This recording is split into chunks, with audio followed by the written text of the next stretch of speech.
This is YouTube Joseph WM Discussioncast. Maybe we get into let's begin. Hello, I'm YouTube Joseph WM.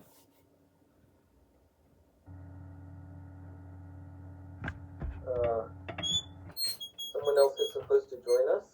No. Oh, that's my friend James.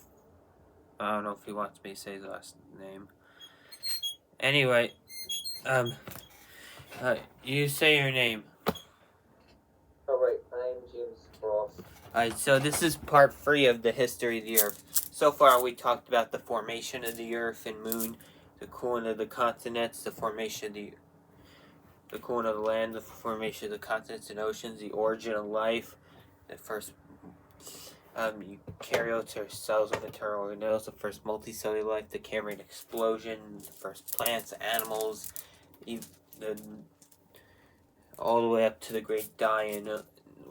Where last left off, we're now at 251, about 251 million years BC, and where we just left a million years, or only like 5% of the species that were alive a million years earlier, or a million years ago, are still around because the Earth has just went through the biggest extinction event in its history, the Great Dying, or Permian-Triassic extinction, or End-Permian extinction, or Permo-Triassic extinction. It wiped out, like we talked about last time, 70% of land species and 96% of marine species. And then also, this was the only known extinction event where insects were affected this so much, at least insects were affected, which is really bad, which is why it was really, that means that's how bad it was.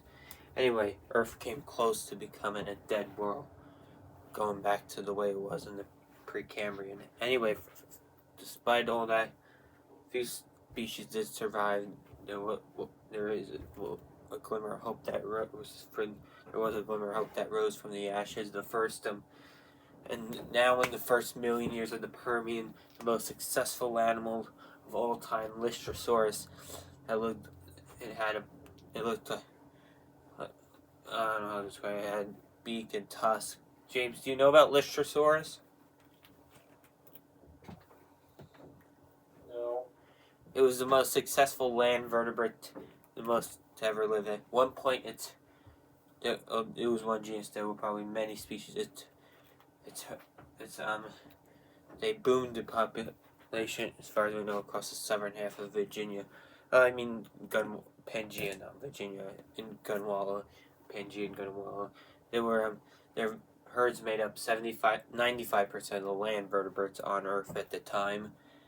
A biodensity that no species, not even humans, could ever match. No, at least vertebrates. No vertebrate species, not even humans, could ever match. And then also, they were. Hold on, I'll pull up a picture of them.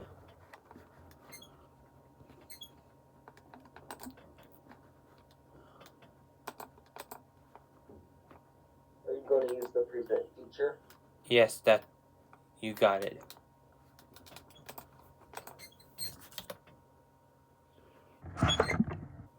Lystrosaurus. No, that's the wrong thing. Lystrosaurus.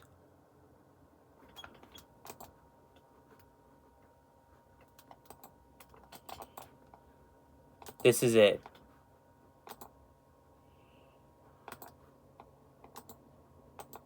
Can you see it? No, maybe that was too many syllables for the speech to text.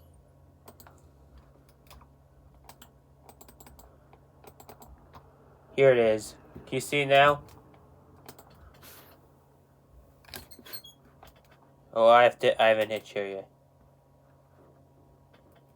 These. Now, have you seen those before? There were stem mammals. A group of stem mammals called Dicynodonts. Never heard of them? I was originally going to be one of them for Halloween, this past Halloween, but it chose to be Thomas Andrews, the Titanic chief architect. Anyway, that's all off-topic story. Anyway, so they were so successful until like a million years after it started, until like 250 million years ago when they went extinct in the early Triassic. Still, when they went extinct completely, due to competition and predation. What happened to them was similar to what, in a similar way to what happened to the dodo bird, except it wasn't human or into species. And new competitors and predators outcompeted and predated on them into extinction. All right, with that said, let's get back to the. So now, from 251.9 million years ago to 66 million years ago is the Mesozoic era, the age of reptiles. The first period, 251.9 million years ago to 201 million years ago, is the age of the, not age, it's for 200, no, it's the Triassic period. The early Triassic, I think, was dominated by Dicynodons. Even though the Listrosaurus went extinct shortly after Triassic began, some Dicynodons survived. Though another synapsid group called Phennocephalians went completely extinct a million years after it started Triassic. Did we talk about them last time? They were the earliest known terrestrial venomous vertebrates. And then also well, I guess that's interesting, but I don't remember either of us talking about it. Okay, anyway, but our ancestors from this time, a group of stem mammals the group of synapsids that were closest to true mammals called the cynodonts they survived. They were still alive. Some of them grew big like Kraus and Nifus. I don't know if I'm pronouncing its name right. By the way, I forgot to mention Listrosaurus was so. Oh, hold on. Time out. Let me go get my book. I'll be right back. I have a book that could help. Help us. I'll be right back, James.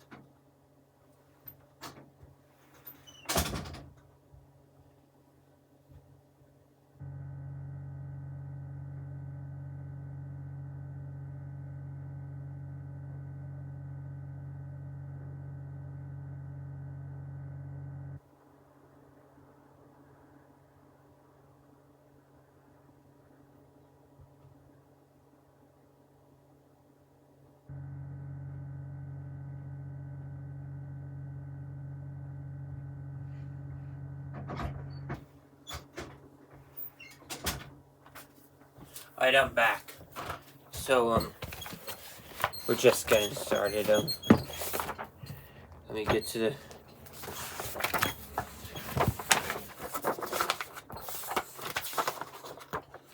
So, Listrosaurus lived throughout Africa, Asia, India, and Antarctica. And this other animal, I'm not going to show it because I don't want to get copyright strike. What do you mean?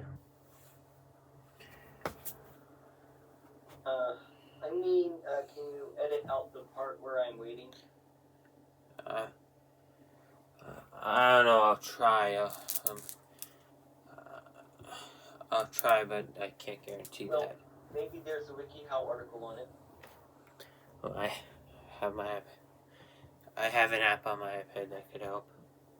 Anyway, so cryosynaphysis, this was mentioned in Earth Science class, 10th grade. This animal, you might remember, it was mentioned.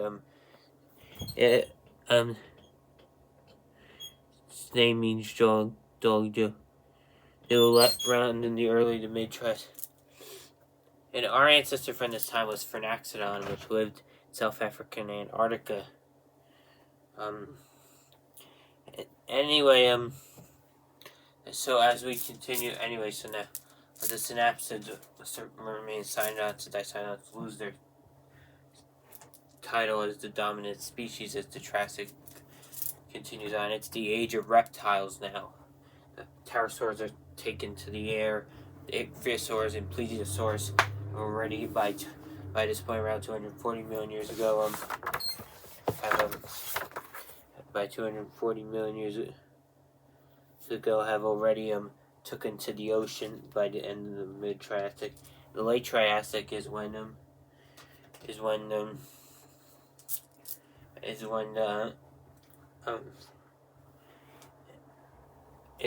you around 230 million years ago we finally get the first dinosaurs appear in animals like Carcharosaurus, but they're not dominant yet. They're not dominant yet. Now there's a group of animals called the Suchians, which their descendants will become crocodilians, crocodiles, alligators, and their relatives. And these animals are also archosaurs. Archosaurs include the Suchians, the crocodilians, the birds, dinosaurs, and pterosaurs, and among others. And then also there was many strange creatures, particularly reptiles throughout the Triassic, the Japanosaurs, which were basically primate equivalent of reptiles. They lived like monkeys. There was rhynchocephalians, which would look like rodents, but they were kind of like rodents, and they were they were relatives of either archosaurs, or they we're unsure whether they're archosaurs or within the archosaur group. I mean the line that the Pseudosuchian, the line that includes Suchians and their relatives. They were called phytosaurs, and they were semi-aquatic, fell in a similar same niche to crocodilians. Did you hear me? I said the phytosaurs, they were semi-aquatic, fell in a similar same niche to crocodilians. And then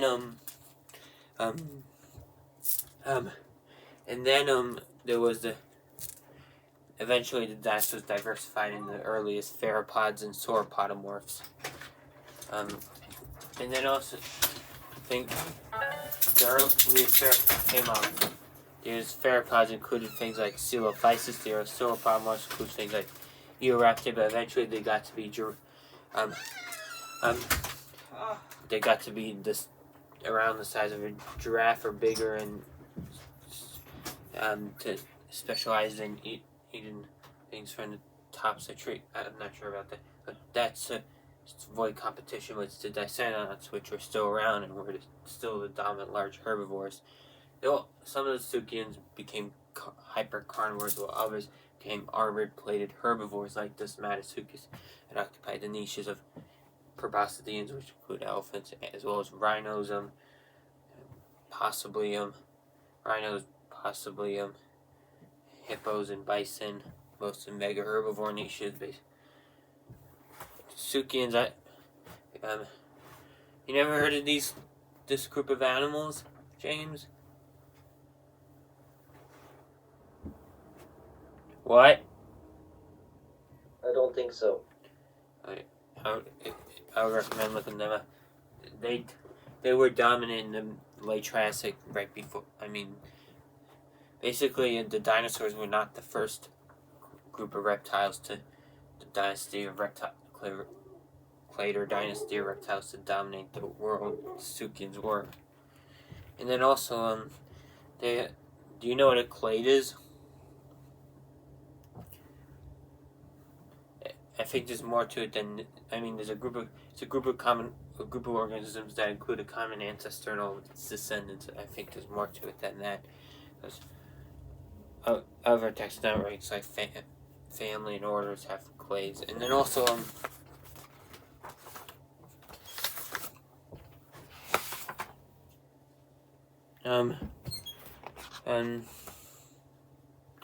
And then also alright, so as I was saying, so then at the end of the Triassic, so Pangea still existed at this time by the end of the Triassic, 201 million years ago.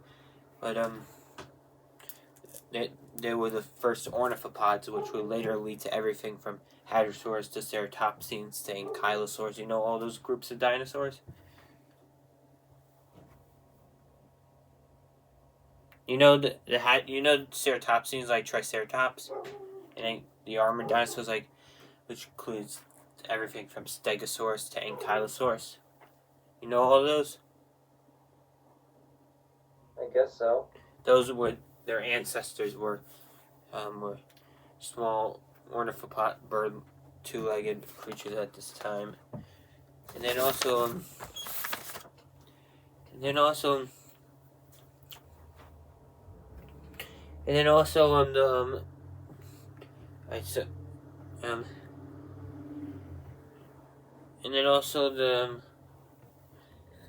anyway, there were land crocodiles still, even at there would be land crocodiles for a long time, even after what's about to come next. So now, 201 million years ago, the Triassic period ends with another mass extinction. Even though this one isn't as severe, there's still temnospondyl amphibians. I forgot to mention. By this point, by 210 million years ago, the first mammals appeared. 230 million years ago, the first dinosaurs appeared. The first mammals were Delvosaurus, and then by the first mammal, and then by the time of the Triassic,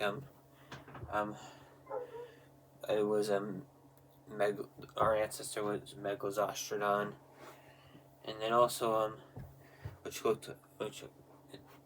a modern equivalent would be something like a weasel, and then also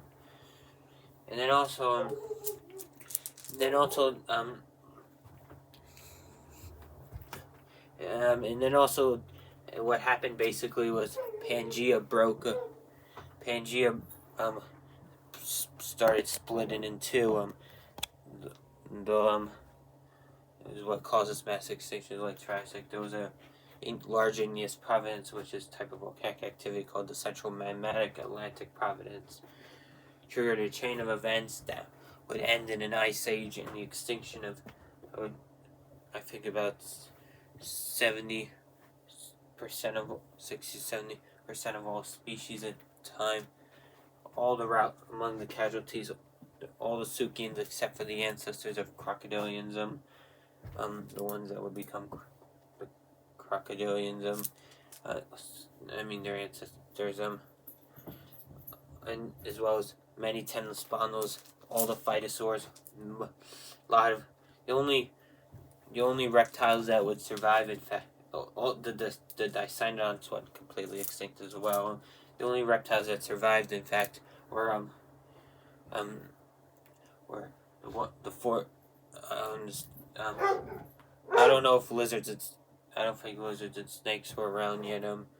But the only archosaurs that would survive would be the crocodilians, pterosaurs, and dinosaurs. And then also turtles would survive. They're still around today, as well as the two are hold on, reptiles.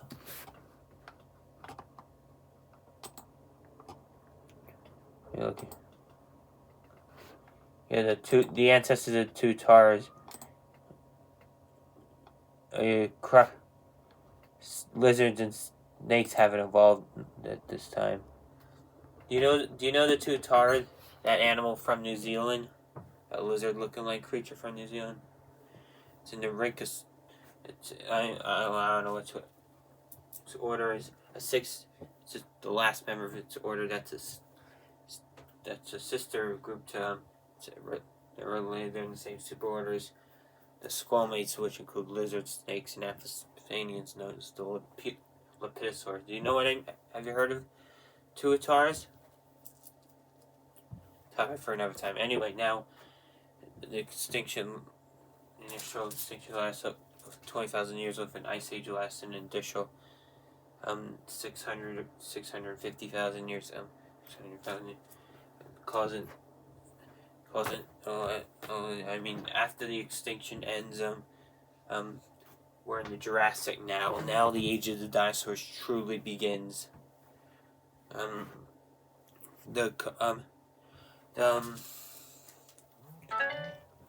Sorry, that was my phone. Anyway, the age of the dinosaurs. The age of the dinosaurs truly. Age of the dinosaurs truly begin. So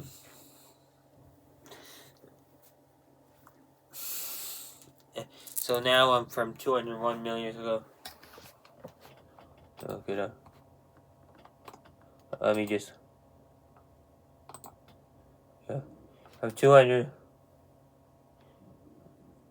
From about 201 million years ago to 143 million.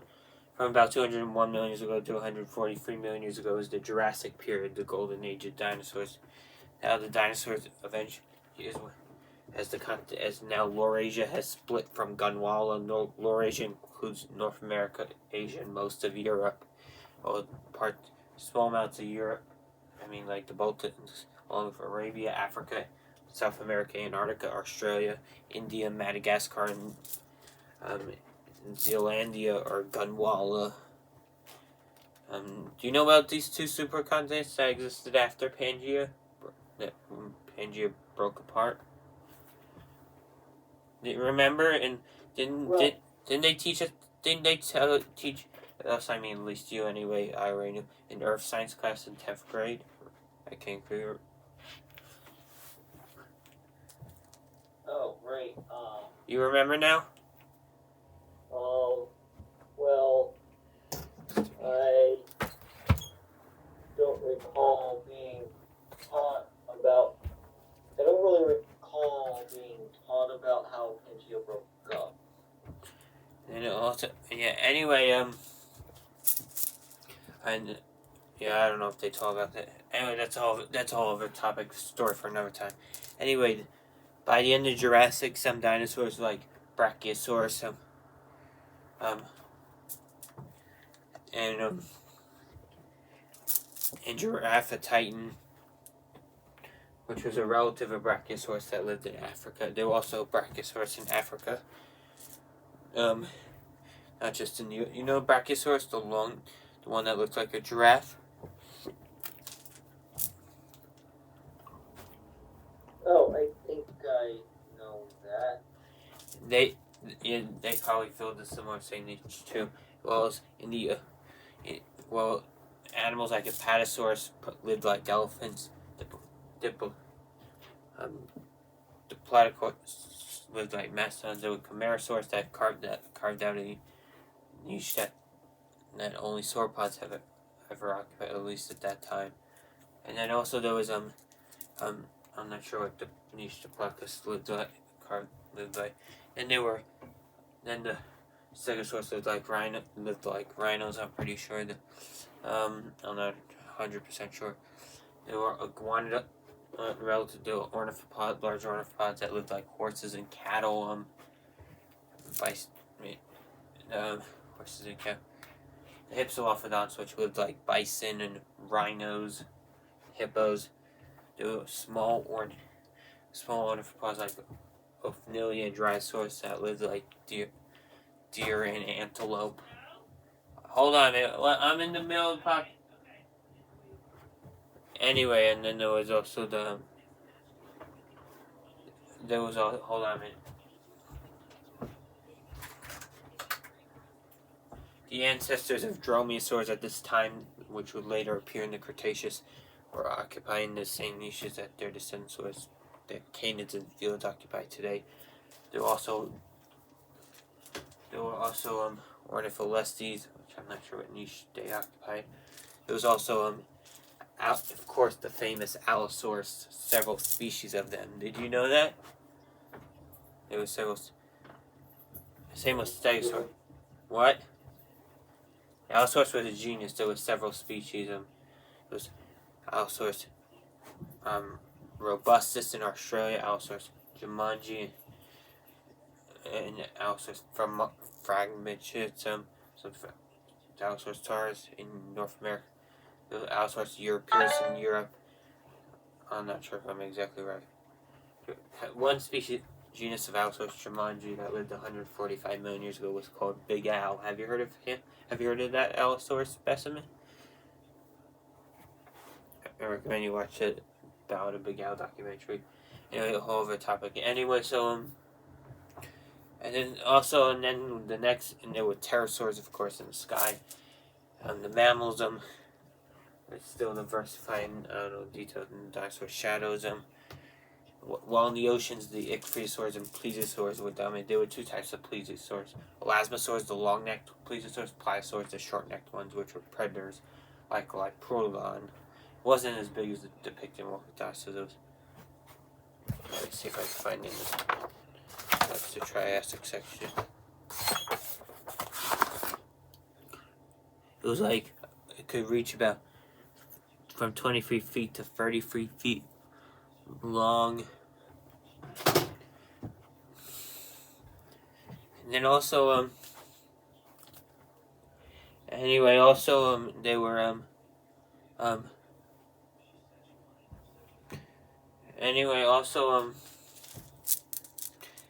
there was also marine crocodilians. Some of the surviving Suchians that would the ancestors of crocs transition.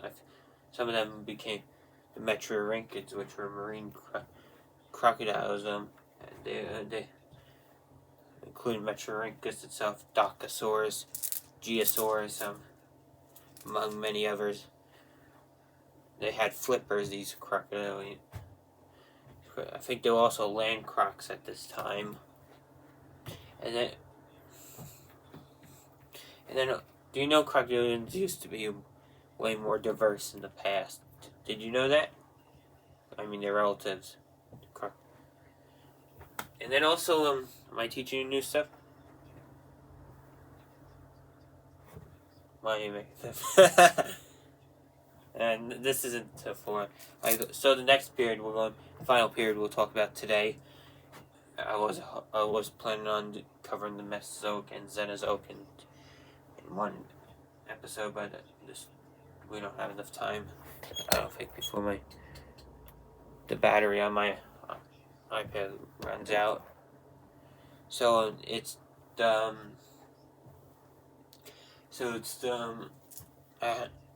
now I'm taking that chance.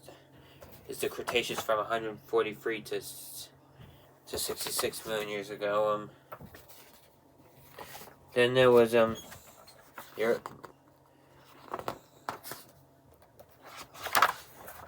Cretaceous period,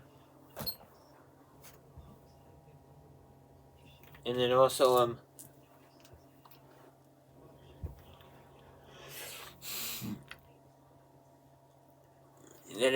anyway, what was I going to say? So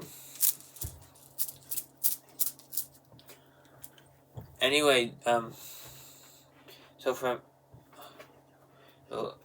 case I didn't mention today or in the previous episode, after the trilobites went extinct, at the end of the Permian, crustaceans took their place. You know what crustaceans are?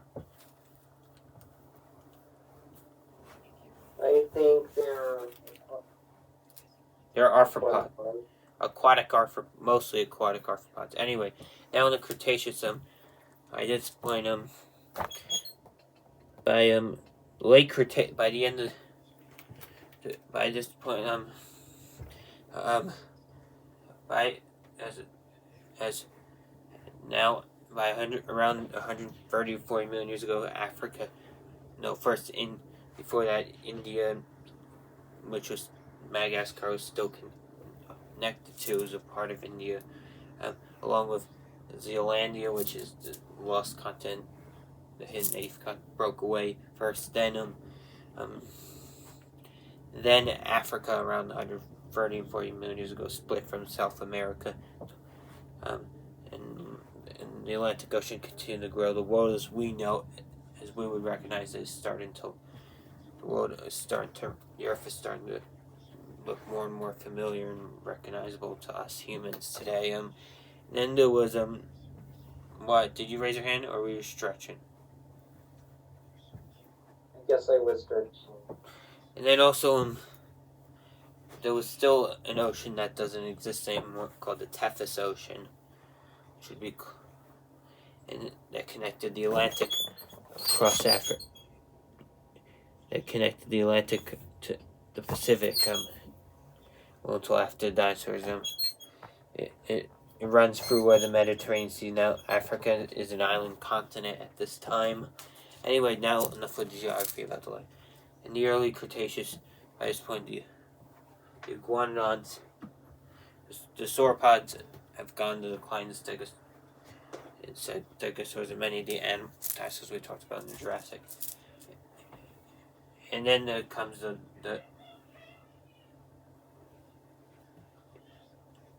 should I time? No, I have to wait. No, this is almost over. And then in the place of stegosaurs become nodosaurs. In the place of the sauropods is the iguanodons. In place of the allosaurs is the carnosaurs. And eventually by the so I'm not sure if they were all carnosaurs. Animals like Acrocanthosaurus in North America, which lived, I don't know if they lived in New York, they lived in Maryland, and they were the Titanosaurs, which were the last of the sauropods that were played, and then also the sauropods, and then there was also the in the early Cretaceous the marine crocodile Metriorhynchids went extinct around, I'm not sure the exact how many years ago. In the early Cretaceous, about 110 million years ago, the last temnospondyl Coeluroscus went extinct. 93 million years ago, the Ichthyosaurs go extinct. In around 85 or so million years ago, the Pliosaurs go extinct. The short-necked marine reptile. Anyway, but by this point, in the Cretaceous, there have been Dinochirids, which would branch off into two families: the Dinochirus, which were dinosaurs that lived like bears, the Ornithomimus, which or ostrich, make the dinosaurs in the shape of ostriches or emus. I'm not sure what niche they occupied. There was also the Oviraptorids, which mean egg eaters, but I think they were more like hyenas. The Dromaeosaurs, as I already mentioned, which occupied the niche of large felids and occupied the niche of felids and canids. They were the Tyrannosaurs, which in the northern hemisphere, which occupied the niche of large that no animal occupies today. There's that same niche in the southern hemisphere is occupied by the Abelisaurs. There was still nodosaurs and iguanodonts and titanosaurs in the southern hemisphere dominating. And then all in the northern hemisphere, ankylosaurs, hadrosaurs, and ceratopsians started to dominate and there were our ancestors, the mammals. The mammals occupied various niches from rodents to lagomorphs, which includes rabbits, to gliding animals to gliding mammals like flying squirrels or shrews, flying lemurs today. The tree shrews. I don't know about that. And I meant to say that might be possible, but I don't know about that. Also the insectivores to mustelids, which includes weasels and badgers and things like that. So almost to raccoons and skunks. And then there was at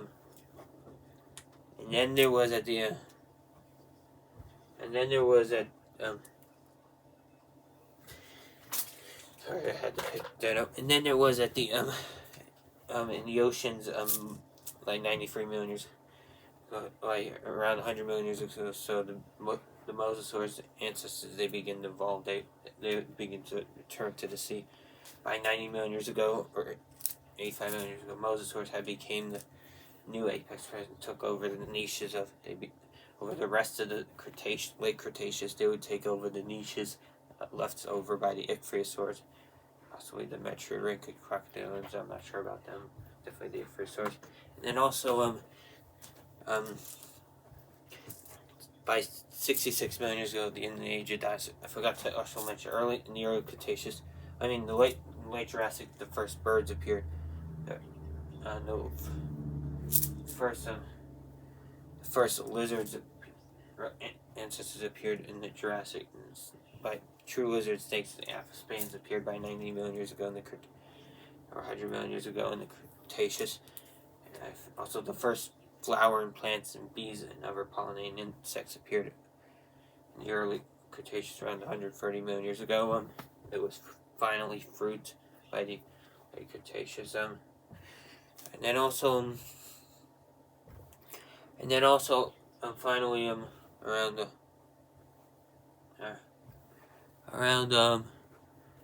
then these dinosaurs would dominate. The ceratopsians occupied the niches of rhinos, bison, hippos, all in the northern hemisphere. The tyrannosaurs, the hadrosaurs occupied the niche of deer, antelope.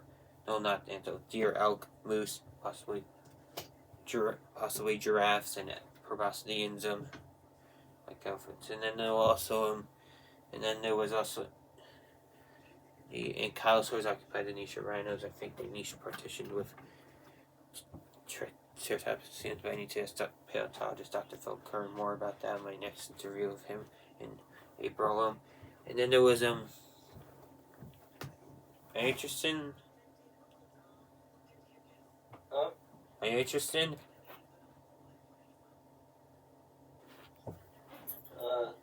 Really? Sorry, I thought you were. Anyway, don't worry, it's almost over for today.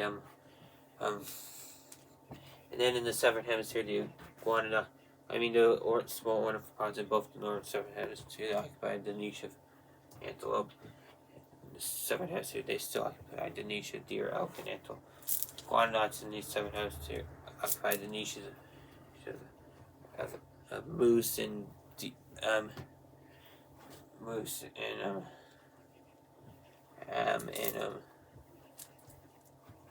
I'm not sure what else.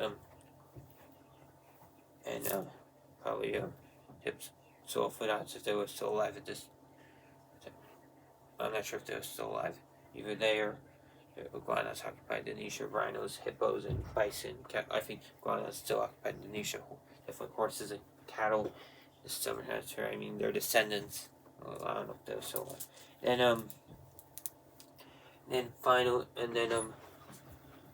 Hold on a minute. No, What's wrong? I'm just putting this. Why were you crying? Excuse me. Are you on that? Yeah. Can they hear me? It's just James. Okay. Hey, James. Anyway, we're recording.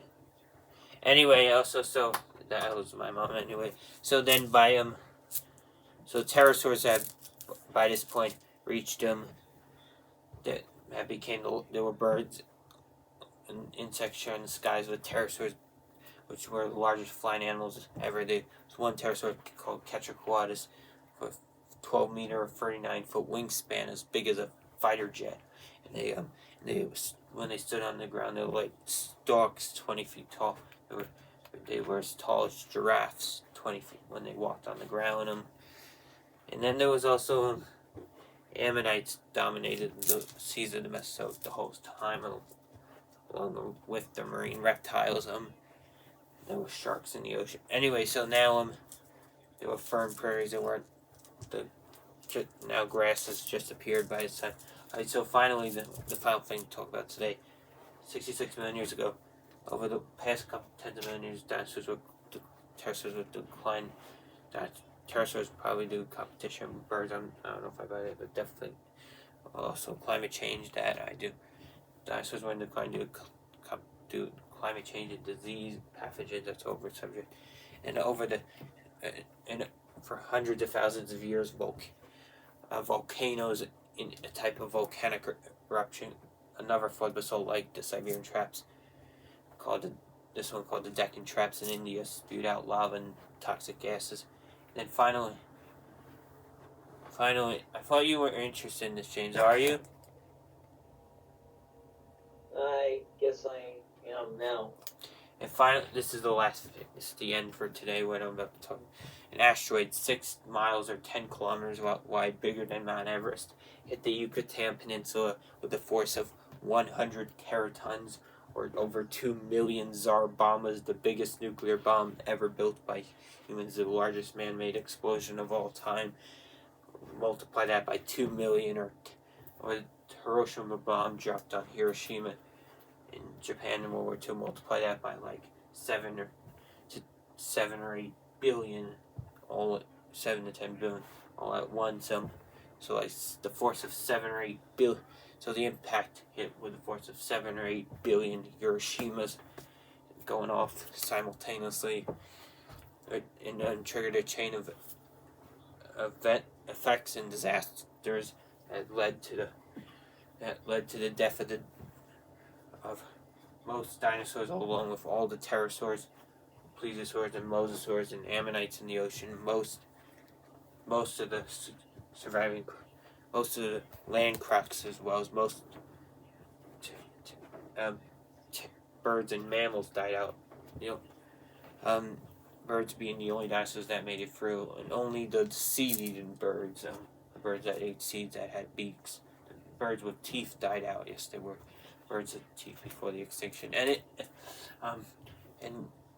if you think the mammals survived, if you think the mammals got off easy because it was small, you are wrong. And I'm not just saying that to you, James. I'm saying that to the audience as well. You understand? Most of the mammals did die out too. And then also, that's all of a topic for another time. Anyway, now the dinosaurs. Now in this extinction event, which lasted like 10 years, 75% of all species were eliminated, including all dinosaurs except for birds. Do you know birds are dinosaurs? And also, anyway, let me think how to close this up for today. The dinosaurs, when the dinosaurs gone, next time we'll talk about the rise of mammals. Alright, thank you for watching. Be sure to don't go yet, James. I'll tell you when you go.